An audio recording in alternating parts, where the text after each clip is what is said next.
बे समाव KLO नि पीस एकर्डखौ मावफुंनायनि थाखाय कच राजबंशीया रेल ब्लकेट खालामनो थाखाय थियारि एबा खालामदोंमोन नाथाय बे समाव हादोरनिफ्राय एबा मिरु सरकारनिफ्राय बे समाव दे कच राजबंशीनि जेंनाखौ लानानै सावरायनो थाखाय बे समाव लेंहरनाय लेखा जे कच राजबंशीनि बिथांमोननि रेल ब्लकेट खालामनाय हाबाफारिखौ ठिकानाय गैयै समसिम दोनथ'बाय होननानै फोसावबाय थारैनो बे समाव जे गोबांथार दाबिखौ लानानै कच राजबंशीया दिनै रेलवे ब्लकेट हाबाफारि लादोंमोन आरो बे रेलवे ब्लकेट हाबाफारि लानायाव बाहागो लानानै कमतापुर स्टेट डिमान्ड कमिटिनि आफादगिरि बिथां बानीराम बर्मन बिथाङा गोनां बाथ्रा बुंथिनायखौ नुनो मोनदों जे KLO जों मोनसे पीस एकर्ड जाबाय आरो बे पीस एकर्ड बायदियै थाबैनो कमतापुर स्टेट एबा कमतापुर रायजो खालामनांगौ होननानै दाबि खालामदों आरो बिथाङा बुंथिबावदों जे बे समाव कमतापुरनि थाखाय एबा कच राजबंशीनि जे ST डिमान्ड खालामनाय बे ST डिमान्ड खालामनायखौ मावफुंनो थाखाय बे रेल ब्लकेट हाबाफारिखौ लादोंमोन होननानै बाथ्रा बुंथिदों आरो बेनि अनगायैबो कच राजबंशीनि रावखौ सोरखारि राव महरै बाहायनांगौनि मोनसे दाबि खालामनायखौ नुनो मोनदों फिन आसामाव गुबुन गुबुन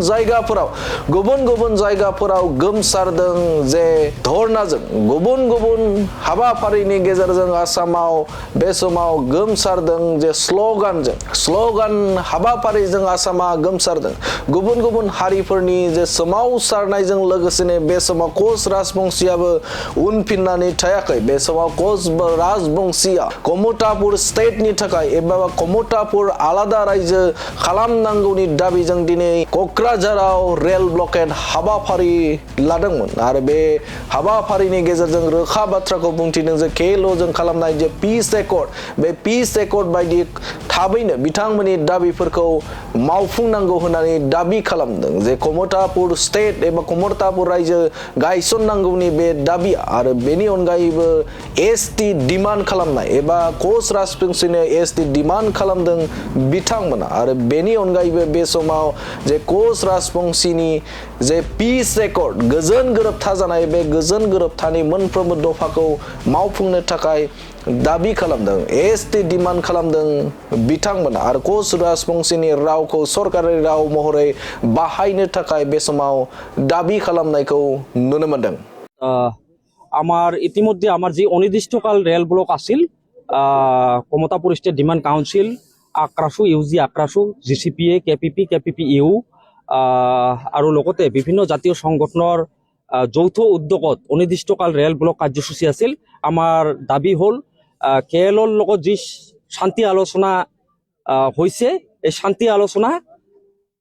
শান্তি চুক্তিৰ মাধ্যমত অতি শীঘ্ৰে কমতাপুৰ ৰাজ্য আমাক দিব লাগে আৰু কচ ৰাজবংশী জনজাতিকৰণ কৰিবলৈ আৰু আমাৰ যি কমতাপুৰী বা কচ ৰাজবংশী ভাষাক স্বীকৃতি দিব লাগে বুলি যিটো আমাৰ দাবী সেই দাবীৰ প্ৰতি চৰকাৰে সন্মান জনাই আমালৈ ইতিমধ্যে মেছেজ দিছে 7 দিনৰ ভিতৰত কেন্দ্ৰীয় চৰকাৰে গৃহ মন্ত্ৰালয়ে আমাক মাতিব আৰু যদি এইটো যদি ভেক ভাওনা হয় 7 দিনৰ ভিতৰত যদি আমাক মাতিম বুলি কৈ নামাতে বা 10 দিন পাৰ হয় 1 মাহ পাৰ হয় তেতিয়া বললে কিন্তু আমি ৰখি নাথাকিম পুনৰাই আমাৰ এনে ধৰণৰ হয়তো ইয়াতকৈ আৰু বেছি মানে ডাঙৰ কাৰ্যসূচী বা ভয়ানক কাৰ্যসূচী হ'ব পাৰে সেইটো আমি 7 দিনটো আমি অপেক্ষা কৰিম যেহেতু চৰকাৰে আমাক মাতিছে আৰু আমাৰ লক্ষ্য উদ্দেশ্যই হ'ল যে আমাক আলোচনা লাগে শান্তি চুক্তি লাগে যেহেতু চৰকাৰে আমাক আমাৰ প্ৰতি সন্মান জনাই যিখিনি আমাক মেছেজ দিছে বা আমাক আমন্ত্ৰণ জনোৱাৰ কাৰণে 7 দিন সময় লৈছে আমি ধন্যবাদ জনাইছো চৰকাৰক আমি 7 দিনটো অপেক্ষা কৰিম আপোনালোকৰ মানে যেটো ৰেল ব্লকত আছিল এতে প্ৰত্যাহাৰ কৰা হৈছে ৰেল ব্লকটো আপাতত স্থগিত ৰাখা হৈছে প্ৰত্যাহাৰ নহয় স্থগিত